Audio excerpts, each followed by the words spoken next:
नमस्कार किसान भाइयों, स्वागत है आपका कृषि को समर्पित एकमात्र कार्यक्रम कृषि दर्शन के आज के अंक में। किसान भाइयों, जो कि खरीफ की धान जो मुख्य फसल है उसके विषय में जानकारी लेना तो बहुत जरूरी है, क्योंकि ये हम सभी जानते हैं कि बारिश के मौसम में एक छोटा सा कीट आता है और बहुत बड़े रकबे की फसल को बहुत बड़ा नुकसान भी पहुंचा के जाता है। तो क्यों ना आज के अंक में हम जानकारी लें कि किस प्रकार से धान में समन्वित कीट प्रबंधन किया जाए।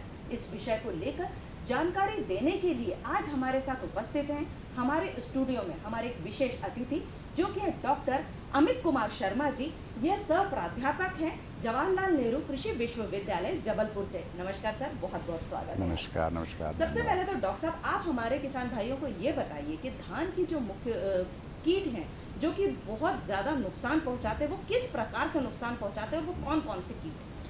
देखिए, आमतौर पर खरीफ की मुख्य फसल के रूप में धान हमारे प्रदेश में भी बोई जाती है। हाँ जी। और जितनी भी फसल हैं उसमें मुख्य क्षतिकारक जो व्याधियां हैं उसमें रोग, कीट और खरपतवार, और इन सभी में सबसे ज़्यादा क्षति जो है वो धान के यदि हम बात करें तो उसमें हानिकारक कीटों के द्वारा क्षति होती है। और लगभग ये अनुमान है कि 20.1% के आसपास एक औसतन जो है क्षति है। हालांकि ये क्षति का स्तर 10 से लेकर के कभी कभी 50, 60, 70% तक होता है।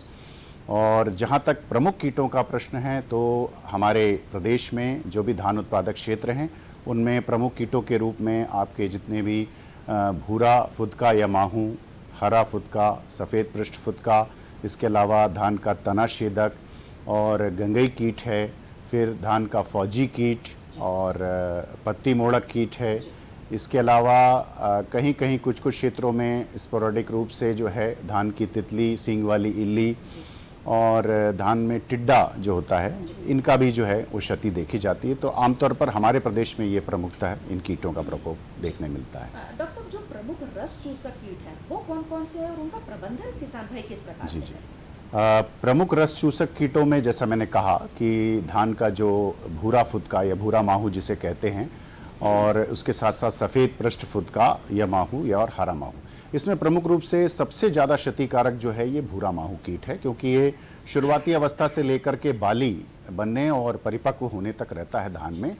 और ख़ास करके ये बाली अवस्था में बहुत ज़्यादा क्षति पहुंचाता है। इसलिए हमारे किसान भाई एक तो कृषिगत उपाय के रूप में आवश्यकता से अधिक नाइट्रोजन का उपयोग ना करें, और जल भराव जो है खेतों में उसको भी संतुलित रखें। ये दोनों जो बाकी माहू हैं उनके केस में भी हम कह सकते हैं कि ये उपाय जो हैं आवश्यक होते हैं। इसके अलावा हमारे कृषक भाई जो हैं जब दवाओं का छिड़काव करते हैं तो चूँकि बहुत घनी जो है इसके कंसे हो जाते हैं घने, तो उस समय भी दवाओं का छिड़काव करते समय विशेष सावधानियों की आवश्यकता होती है। जैसे कि जो ज़्यादातर ये भूरा माहू जो रहता है वो कंसों पर या तनों से रस चूसता है, जो आखिरकार बालियां जो हैं उनके ऊपर प्रभाव पड़ता है, दाने अच्छे नहीं बन पाते। तो इसीलिए तनों की ओर जो है वो स्प्रे के नोज़ल का मुंह करके उस तरफ छिड़काव करें। और इसके अलावा यांत्रिक उपाय के रूप में प्रकाश प्रपंच का उपयोग कर सकते हैं। कई जगहों पर जो है वो रोप या रस्सी की सहायता से जो है वो धान के कंसों के ऊपर खेत में उसको चलाया जाता है, जिससे कि ये झड़ करके नीचे गिर जाएं। और इसके अलावा ये तीनों ही जो फुदके हैं या माहू हैं, इनके केस में आप ये कह सकते हैं कि खेत में जल भराव और फिर जल निकास ये अल्टरनेट रूप से अंतराल के में करते रहें तो कुछ हद तक इसमें कृषिगत उपायों से लाभ मिलता है। इसके अलावा कुछ जैविक कीटनाशक हैं, उनकी भी चर्चा करेंगे। जी। तना छेदक जो कीट है वो जहाँ तक है कि किसान भाइयों को उसको बहुत ज़्यादा परेशान करता है, क्योंकि तने को पूरा खत्म कर देता है। तो किस प्रकार से तना छेदक कीट को अगर क्या आने से पहले ही रोका जा सकता है, या अगर आ चुका है वो खेत में तो उसका निदान कैसे किया जाए? जी हाँ, देखिए, तना छेदक जो है ये एक बड़ा प्रमुख शत्रु कीट कह सकते हैं आप इसको धान का। और विशेषकर हमारे जिन क्षेत्रों में ज़्यादा धान बोई जाती है जैसे कि बालाघाट, मंडला, सिवनी, ये जो हमारे क्षेत्र हैं छत्तीसगढ़ से लगे हुए हैं, तना छेदक भी रोपाई में 15 दिन के बाद से जो है वो इसका प्रकोप शुरू होता है। तो उस समय पर इसकी मादा जो है वो छोटे छोटे जो रोपे तैयार होते हैं उसमें अंडे अपने देती हैं पत्ती की निचली सतह में। और फिर उसके बाद ये रोपाई जब खेत में की जाती है तो उसके साथ साथ खेत में चला जाता है, और फिर पूरे कहना चाहिए कि पूरी फसल की अवस्था में इसका प्रकोप होता है। और सबसे ज़्यादा इसका जो नुकसान है वो दरअसल बाली अवस्था में होता है, जब बाली निकलने की होती है। शुरुआती अवस्था में तो ये है कि जब आप खेत से जब रोपाई करते हैं, बल्कि ये कहें कि इसका बीजोपचार सबसे अच्छा है कि हम आपने जैसे रोकथाम की बात की या उसको रोकने की बात की, तो इमिडाक्लोप्रिड दवा है, ये लगभग 70% की, ये 1 ग्राम प्रति किलो बीज या थाइमेथाक्साम जो है वो 1 ग्राम प्रति किलो बीज के हिसाब से बोएं, या 3 से 4 ग्राम जो है वो आप क्लोरपायरीफॉस की दवा, उससे भी बीजोपचार कर सकते हैं। इसके अलावा जब आप रोपाई करने वाले हैं, नर्सरी से लेकर के जब आप आपके मुख्य खेत में लगाने वाले हैं, उस समय भी आप इन दवाइयों का छिड़काव कर सकते हैं, जैसे क्लोरोपायरीफॉस दवाई है या इमिडाक्लोप्रिड या आपके थाइमेथाक्साम दवाई है। इसके अलावा हम जैविक उपाय के ज़्यादा उस पर बल देते हैं, रासायनिक तो खैर आखिरी उपाय विकल्प के रूप में रहता है। तो उसमें एक देशी काढ़ा अक्सर, हालांकि वैज्ञानिक रूप से अभी इसकी पुष्टि हो रही है और इस पर जो है अनुसंधान चल रहा है, लेकिन कृषकों ने इसको अपनाया है और काफ़ी सफल इसके जो हैं परिणाम मिले हैं। तो ये देशी काढ़ा में आप 20 लीटर गौमूत्र, 3 किलो नीम की पत्ती, 3 किलो जंगली तुलसी, 3 किलो सीताफल की पत्ती, 3 किलो आपके आंकड़े की पत्ती और 3 किलो ये बालाघाट सिवनी क्षेत्र में गराड़ी का बहुत ज़्यादा उपयोग होता है और ये नैसर्गिक ज्ञान है, कहना चाहिए हमारे पुरातन समय से कृषकों का। तो 3 किलो गराड़े की पत्ती और बची हुई या ख़राब जो मिर्च है आधा किलो या आधा किलो लहसुन, इसको आप एक मटके में या फिर प्लास्टिक के बर्तन में रख करके इसको करीब 20 दिन तक के इसके घोल को सड़ने दें और फिर उसके अर्क जो निकलता है उससे छिड़काव करें और 15-15 दिन के अंतराल पर इसका उपयोग करते रहें, ना केवल तनाछेदक के लिए बल्कि और भी जितने कीट व्याधियाँ हैं उन पर भी ये रोकथाम के लिए असरकारक पाया गया है। अच्छा जी। क्या ये जो आपने जो काढ़ा बताया, इससे बीमारियों का भी निदान हो सकता जी है हाँ। किसान भाइयों को, अगर हम ये जानना है, मतलब उनकी जानकारी के लिए, क्योंकि ये जो आपने बताया ये तो मुझे लगता है कि उनके खेतों पर आसानी से मिल जाएगी सामान, तो वो बनाएंगे तो इससे उनकी बीमारियां जो खेतों में लग रही हैं उनसे भी निदान हो सकता है। जी हाँ, बहुत अच्छा प्रश्न है आपका, क्योंकि ये जो काढ़ा में मैंने अभी तक आपको जितनी भी पत्तियां और ये वनस्पतियां बतलाई, इसके साथ साथ हमारे कृषक भाई अगर बेल की पत्ती उसमें और 3 किलो डाल देते हैं तो धान का एक जो झुलसा या ब्लास्ट रोग, उसकी सबसे ज़्यादा शिकायत होती है वानस्पतिक अवस्था में भी और बाद में भी, तो उसमें भी काफ़ी हद तक उसकी रोकथाम में जो है ये कारगर पाए गए हैं। इसके अलावा इन कीटों के लिए कुछ हमारे जैविक कीटनाशक भी हैं, तो वो जैविक कीटनाशक के रूप में आप ब्यूवेरिया बेसियाना है और मेटारीजियम है, इनकी लगभग 400 ग्राम मात्रा, ब्यूवेरिया बेसियाना की 400 मिलीलीटर मात्रा और इसी प्रकार से मेटारीजियम जो है उसकी 1 लीटर मात्रा जो है प्रति एकड़ के हिसाब से पर्याप्त होती है। ये धान के तनाछेदक के बारे में मैं ज़रूर एक बात कहना चाहूँगा कि शुरुआत में जो है, चूँकि ये तने के अंदर रह कर के जो है नुकसान पहुँचाने का काम करती है इसकी इल्ली, तो वो पहचान में नहीं आती, खेत में समझ में नहीं आता। लेकिन आप देखेंगे कि जहाँ भी इसका प्रकोप होगा तो वहाँ पर एक तो नई कोपल नहीं बनेंगी और आपको ऐसे जो संदेहास्पद जो पौधे या कंसे लगते हैं उसको आप जैसी खींचने की कोशिश करेंगे तो वो बिना किसी आवाज़ के आसानी से, उनको हम डेड हार्ट कहते हैं, जो अंदर से खोखले होकर के तो वो निकल आते हैं। और जब बाली अवस्था में प्रकोप होता है तो उस समय तो आपको जिन कंसों में या जिन टिलर्स में या तनाछेदक की इल्ली है उनकी बालियाँ आपको बिल्कुल सफ़ेद रंग की अलग दिखाई देंगी। तो ये बिल्कुल स्पष्ट हो जाता है तनाछेदक। किसान भाइयों, हमारी चर्चा जारी रहेगी लेकिन अभी रुकते हैं छोटे से ब्रेक के लिए।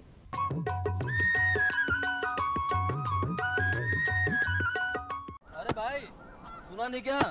केसीसी ने किसानों का जिंदगी बदल दिया है। देश के छोटे किसान 1,60,000 रुपए तक का कर्ज बिना किसी गारंटी को ले पाएंगे। ब्याज खोरों से भी पीछा छुटा।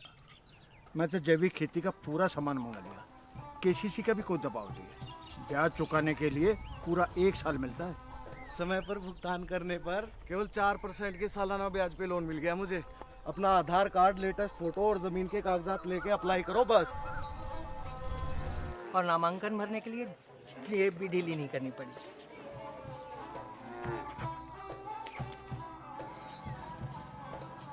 चाचा, उधार चुकाने के 24 घंटे के बाद उतने ही पैसे वापस निकाल सकते हैं। केसीसी ने किसानों की जिंदगी वाकई बदल दी है। तो आप भी किसान क्रेडिट कार्ड अपनाएं और सहजता से ऋण पाएं। अरे सुन तो। मुझे क्या सुनाना चाहते हो? जो सुनाओ मेरी सौतन को। किसको? अरे वही तुम्हारा मोबाइल फोन जिससे सुबह शाम दिन रात चिपके रहते थे और कहते थे किसान कॉल सेंटर से बातें हो रही हैं। अच्छा, ये बात है। हाँ, क्यों? क्या हुआ? अब बात नहीं होती क्या? अब तो झट से बात हो जाती है। संबंधी समस्याओं का अपनी भाषा में तुरंत हल पाने के लिए पूरे भारत में किसी भी फोन से हेल्पलाइन नंबर पर संपर्क करें। किसानों का दोस्त किसान कॉल सेंटर।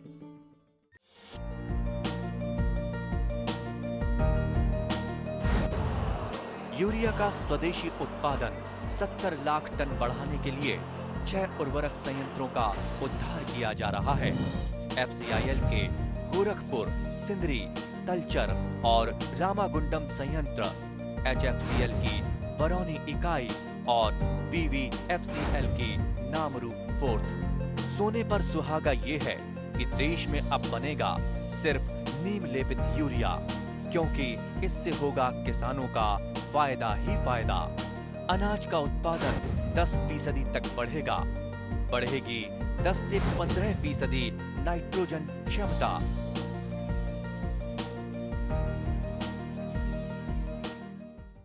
किसान भाई, ब्रेक के बाद आपका एक बार फिर से बहुत बहुत स्वागत है। आज के अंक में हम बात कर रहे हैं कि किस प्रकार से धान में समन्वित कीट प्रबंधन किया जाए। इस विषय को लेकर जानकारी दे रहे हैं आज हमारे साथ डॉक्टर अमित कुमार शर्मा जी। सर, आपका फिर से स्वागत है और आप हमारे किसान भाइयों को बताइए, जो किसान भाई अगर ये जानना चाहे कि एक कीट होता है गंगई कीट, उसकी वो पहचान कैसे करें, और अगर वो पहचान में आ जाए तो फिर निदान किस प्रकार से? जी, धान में तनाछेदक के साथ साथ कुछ जो हमारे विशेषकर जहाँ पर धान के बाद धान बोई जाती है, जैसे कि बालाघाट का क्षेत्र है, इन क्षेत्रों में गंगई कीट की, और अब तो बालाघाट से निकल करके चूंकि धान का दायरा बढ़ रहा है, एरिया जो है इसका क्षेत्रफल बढ़ रहा है, तो सिवनी, मंडला, यहाँ तक कि नरसिंहपुर, जबलपुर के पास कटंगी, इन क्षेत्रों से भी जो है गंगई कीट जो है उसकी शिकायतें जो हैं वो कृषक भाई बता रहे हैं और उन क्षेत्रों में ये फैल चुका है। गंगई कीट जो है वो जैसे ही रोपाई होती है, रोपाई के बाद से करीब 15 से 35 दिन का जो है ये बड़ा क्रांतिक समय होता है, जहाँ पर कि गंगई कीट, और विशेषकर रोपाई करने के बाद अगर लगातार वर्षा हो रही है तो ऐसी स्थिति में इस कीट के प्रकोप की संभावना बढ़ जाती है। गंगई कीट जो रहता है इसको अलग अलग नामों से अलग अलग क्षेत्रों में जाना जाता है। दरअसल ये जो नए जो कंसे बन रहे हैं या जो नए टेलर बनते हैं उनमें सबसे ज़्यादा क्षति करता है। दरअसल ये गंगई की जो मक्खी होती है उसकी जो लार्वी या मैगेट जिसको कहना चाहिए, इल्ली अवस्था, वो दरअसल नए बनने वाले जो कंसे हैं या जो टिलर हैं उसके अंदर रह कर के और एक विशेष प्रकार का रसायन छोड़ करके उसमें अंदर से खोखला करके एक गाल नुमा, एक पोंगे नुमा रचना बनाती है। इसलिए इसे हमारे किसान भाई जो है वो गंगई पोंगा या गोल काड़ी या कहीं कहीं इसको अगरबत्ती, ऐसे अलग अलग नामों से जाना जाता है। और आप खेत के पास खड़े होकर के आराम से देख सकते हैं कि सफ़ेद चमकीले से या पीले कलर के जो हैं वो आपको शूट्स जो हैं, जिनको कि गाल या सिल्वरी शूट कहते हैं अंग्रेजी में, और ये गंगई पोंगा या अगरबत्ती या काड़ी जैसे जो हैं वो कंसे दिखाई देते हैं। और वो कंसों में इतनी ज़्यादा क्षति होती है, फिर आगे चल कर के वो कंसों का विकास नहीं होता और फिर वो बालियाँ नहीं बन पाती। लेकिन हाँ, अगर 40 दिन के बाद अगर गंगई कीट आपके खेत में उसकी शिकायत मिल रही है तो तब वो उतना हानिकारक नहीं होता जितना कि शुरुआत के 15 से 35 दिन जो हैं ये बड़ी क्रांतिक अवस्था होती है। और गंगई कीट के लिए भी मैं वही कहूँगा कि जिस प्रकार से हमारे तनाछेदक के लिए जो हम उपाय करते हैं, इसके अलावा यांत्रिक क्रियाओं के अंतर्गत प्रकाश प्रपंच, इनका भी आप उपयोग कर सकते हैं। और कोशिश करें कि जिन प्रजातियों में गंगई कीट का अधिक प्रकोप होता है उनको जो है वो बोना जो है उनको अवॉइड करें। जी। आप हमारे किसान भाइयों को बताइए कि जो एक सबसे बड़ी समस्या आजकल देखने को मिल रही वो कहा जाता है, किसान भाई जानते हैं कि फौजी कीट। ये जो फौजी कीट है कहा जाता है एक पूरी रात में, एक शाम से लेकर सुबह तक ही पूरी की पूरी फसल को चट कर जाते हैं।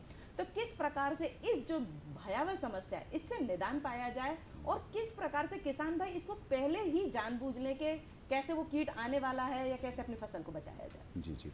जैसा कि आपने कहा कि फौजी कीट, दरअसल इसका नाम ही इसके नुकसान पहुंचाने की जो प्रकृति है उसी से दिया गया है। फौजी कीट मतलब ये कीट जो है एक समूह में एक फौज के रूप में आक्रमण करते हैं, इसलिए इस कीट की इल्ली जो है उनको फौजी कीट का नाम दिया गया है। दरअसल इस कीट का प्रकोप आमतौर पर सितंबर माह से लेकर और ख़ास करके जब बालियां बनने के बाद जब पकना शुरू होती हैं उस समय सबसे ज़्यादा इस कीट का प्रकोप देखने को मिलता है। और दिन के समय इस कीट की जो इल्लियां हैं, काली मटमैली गहरे काले रंग की इल्लियां जो हैं वो कंसों में उसके टिलर्स में छुपी हुई होती हैं और शाम होते ही ये ऊपर आकर के बालियों को जितना खाती नहीं उससे ज़्यादा नीचे से काट देती हैं। तो इस कारण से ये बहुत हानिकारक कीट के रूप में माना जाता है। और फौजी कीट नाम से स्पष्ट है, एक खेत से दूसरे खेत में एक फौज की तरह जो है ये बढ़ती चली जाती है इनकी जो प्रकोप है, और उसके कारण ये नुकसान होता है। तो आमतौर पर देखा गया है कि जब बाली पकने की अवस्था के समय अगर तापमान कम है, ऐसी स्थिति में इसके प्रकोप होने की संभावना ज़्यादा रहती है। तो हमारे कृषक भाई जो हैं, बहुत से दूसरे उपाय भी हैं, जैसे कि एक तो आप कृषिगत उपायों में पर्याप्त दूरी पर जो हैं अपनी फसल को बोएं। उसके अलावा जिस समय अगर मान लीजिए शुरुआती बाली अवस्था में अगर ये कीट आ गया है और खेत में पानी अगर कम है, तो वहाँ पर अगर आप पानी भर दें तो नीचे जो इल्लियाँ इसकी छुपी रहती हैं वो अपने आप जो है वो नष्ट हो जाएंगी। इसके अलावा प्रकाश प्रपंच का प्रकोप भी इसमें काफ़ी कारगर देखा गया है। उसकी जो मादाएँ जो इनके वयस्क हैं उसमें आकर के नष्ट होते हैं। और फिर जो भी हम कीटनाशक का, जैसे मैंने कहा कि देशी काढ़ा या हमारे नीम जनित कीटनाशक हैं जो 1 लीटर प्रति आपके 1000 ppm या 1500 ppm के 1 लीटर प्रति एकड़ की दर से इनका जब भी छिड़काव करें तो शाम के समय छिड़काव करें। और अगर प्रकोप ज़्यादा है, ऐसी स्थिति है, तो फिर हमारे किसान भाई रासायनिक कीटनाशकों की ओर जा सकते हैं। लेकिन ये ध्यान में रखना है कि छिड़काव समय पर करना है। समय होगा शाम का समय, क्योंकि इस समय पर ये कंसों से निकल करके ऊपर की तरफ आ जाती हैं। अन्यथा आप यदि दिन के समय छिड़काव करते हैं और इल्लियाँ कंसों में छुपी हुई हैं, तो फिर वो आपके कीटनाशक से, रसायन से भी नष्ट नहीं होंगी। और साथ साथ किसान भाई इस बात का भी ध्यान रखें कि चूंकि मैंने कहा कि ये फौज में आक्रमण करती हैं एक खेत से दूसरे खेत, तो मेड़ों की सफाई रखना और आसपास के खेतों में भी जो है इसके प्रति सचेत रहें कि कहीं फौजी कीट का आक्रमण आपके आसपास के पड़ोसियों के खेत में प्रारंभ तो नहीं हुआ है। और रासायनिक कीटनाशकों की जहाँ तक बात है, मैं अंत में जितने भी हमारे प्रमुख कीट हैं उनके लिए हम सिलसिलेवार और उनकी मात्रा के अनुसार आपको रासायनिक कीटनाशकों की जानकारी भी देंगे। जी, सब आप आए हमारे स्टूडियो में और हमारे किसान भाइयों को इतनी रोचक जानकारी दी, उसके लिए आपका बहुत बहुत धन्यवाद। नमस्कार। किसान भाइयों, आप कहीं मत जाइएगा, क्योंकि अब एक खबरी खेती की आपके लिए उपस्थित रहेगी और अगले अंक में फिर होगी मुलाकात कुछ अन्य कृषि संबंधित जानकारियों के साथ। तब तक के लिए हमें आज्ञा दीजिए। नमस्कार।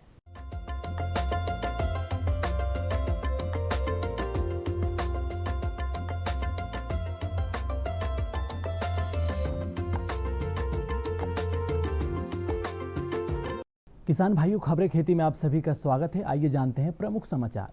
केबीके की हुई कार्यशाला एग्रीकल्चरल गर्ल रीना नागर 2023 अंतर्राष्ट्रीय बाजरा वर्ष, अनुदान पर फूलों की सब्जियों की खेती, नदी का हुआ संरक्षण। और अब खबरें विस्तार से। केबीके की हुई कार्यशाला देश के कुल उत्पादन में मध्य प्रदेश से मुख्य रूप से दलहन, गेहूं और सोयाबीन की पैदावार का महत्वपूर्ण योगदान है। प्रदेश में सोयाबीन फसल के 60 लाख हेक्टेयर में से करीब 35 लाख हेक्टेयर पर ऊंची क्यारी यानी रेज्ड बेड तकनीक का उपयोग करके जल संरक्षण द्वारा उत्पादकता बढ़ाई जा रही है। यह बात केंद्रीय कृषि मंत्री नरेंद्र सिंह तोमर ने मध्य प्रदेश और छत्तीसगढ़ के कृषि विज्ञान केंद्र के केवीके की 28वीं क्षेत्रीय कार्यशाला के उद्घाटन अवसर पर कही है। उन्होंने कहा कि कोरोना संकट काल में भी केवीके के वैज्ञानिक सूचना संचार तकनीक और कृषि संभाग और कृषि विभाग के साथ मिलकर किसानों को लाभ पहुंचा रहे हैं। श्री तोमर ने कहा कि यह प्रसन्नता की बात है कि युवाओं को खेती की ओर आकर्षित करने के लिए अटारी जबलपुर द्वारा नई परियोजना आई है। मध्य प्रदेश और छत्तीसगढ़ के 10 केवीके में संचालित की जा रही है। इसके अंतर्गत प्रसंस्करण, मशरूम और लाख उत्पादन, नर्सरी प्रबंधन आदि का लाभ 700 से ज़्यादा युवाओं ने उठाया है। गुजरने का जज्बा हो तो किसी भी चुनौती का सामना आसानी से किया जा सकता है। ऐसी मिसाल बनाई है भोपाल से लेके बामनिया गांव की रीना नागर ने। एग्रीकल्चर गर्ल के नाम से मशहूर हुई रीना नागर न सिर्फ खेती में पारंपरागत हैं, बल्कि कृषि यंत्रों को चलाने में भी उसे महारत हासिल है। फर्राटे से जब वह ट्रैक्टर चलाती है तो लोग आश्चर्य और कोलूहल से मुड़ मुड़ उसे देखने लगते हैं। तभी तो एक ट्रैक्टर कंपनी के कैलेंडर में भी उसकी तस्वीर को प्रमुखता से छांटा गया। लेकिन सफ़र आसान नहीं था, राह में कठिनाइयाँ आई, रुकावटों का सामना हुआ, लेकिन सभी मुश्किलों को पीछे छोड़ते हुए रीना बन गई मिसाल। 2023 अंतर्राष्ट्रीय बाजरा वर्ष। संयुक्त राष्ट्र संघ और अन्य देशों ने 2023 को अंतर्राष्ट्रीय बाजरा वर्ष के रूप में मनाने का फैसला किया है। इसका प्रस्ताव भारत ने प्रस्तुत किया था, जिसे सभी ने स्वीकार कर लिया है। वहीं केंद्रीय कृषि मंत्री राज्य शोभा करंदाजे संयुक्त राष्ट्र खाद्य प्रणाली शिखर सम्मेलन 2021 के टिकाऊ विकास लक्ष्यों को हासिल करने के लिए खाद्य प्रणालियों में बदलाव बढ़ती चुनौती विषय पर आयोजित होने के पूर्व शिखर मंत्री स्तरीय गोलमेज सम्मेलन को संबोधित कर रही थी। उन्होंने बताया कि भारत ने आने वाले वर्षों में किसानों की आय को दोगुना करने के लिए कृषि क्षेत्र में महत्वपूर्ण सुधारों की शुरुआत की है। सुश्री करंद लाजे ने बताया कि भारत सरकार ने 14 बिलियन अमेरिकी डॉलर का एक समर्पित कृषि अवसंरचना कोष बनाया है, जिसका उद्देश्य उद्यमियों को ब्याज में छूट और क्रेडिट गारंटी प्रदान करके ग्रामीण क्षेत्रों में फार्म गेट और कृषि उत्पादकों के लिए मार्केटिंग इंफ्रास्ट्रक्चर ढांचा बनाया, जो फसल के बाद के नुकसान को सीधे कम करने में मदद करेगा और इसका सीधा लाभ किसानों को मिलेगा। वहीं देश में कृषि क्षेत्रों में नवाचार को बढ़ावा देने के लिए देश भर में राष्ट्रीय कृषि विकास योजना चलाई जा रही है। इसी सिलसिले में मध्य प्रदेश के उद्यानिकी और खाद्य प्रसंस्करण विभाग द्वारा राज्य के कुछ जिलों में किसानों को अनुदान दिया जा रहा है। संकट पुष्प क्षेत्र विस्तार योजना के तहत राज्य के 12 जिलों के सभी वर्ग के लघु और सीमांत किसानों को फूलों की खेती के लिए अधिकतम 16,000 रुपये प्रति हेक्टेयर तय का अनुदान दिया जाएगा। इसी प्रकार किसानों की सब्जी की खेती के लिए अधिकतम 20,000 रुपये प्रति हेक्टेयर तक का अनुदान प्रदान किया जाएगा। जैविक खेती को भी बढ़ावा देने के लिए किसानों को अनुदान का लाभ मिलेगा। वर्मी कंपोस्ट यूनिट की स्थापना के लिए लागत का 50% और अधिकतम 10,000 रुपये प्रति यूनिट अनुदान दिया जाएगा। पॉली हाउस स्थापना के लिए भी किसानों को अनुदान प्रदान करने की योजना है। नदी का हुआ संरक्षण। चित्रकूट की जीवनदायिनी मंदाकिनी नदी को प्रदूषण से मुक्त कराने और उसका संरक्षण करने के लिए स्थानीय नागरिकों विशेष रूप से किसानों ने पहल की है। पिछले कुछ समय से बढ़ोतरी के प्रदूषण के नदी के कारण किनारों का भूमि संरक्षण और भूमि संरक्षण बढ़ गया था। दीनदयाल शोध संस्थान कृषि विज्ञान केंद्र सतना की अगुवाई में मंदाकिनी नदी के संरक्षण का कार्य पिछले 2 महीने से जारी है। नदी के तट से करीब 50 से 60 फीट ऊंचे किनारे हर साल तेज बहाव के कारण बहते जा रहे थे। किसानों के साथ समाजसेवी प्रकृति प्रेमी लोग बड़ी संख्या में इस काम में लगे हैं। मिट्टी का कटाव रोकने के लिए पौधे रोपे जा रहे हैं। तो किसान भाइयों, आज की खबरें खेती में इतना ही। मुझे दीजिए इजाजत। नमस्कार।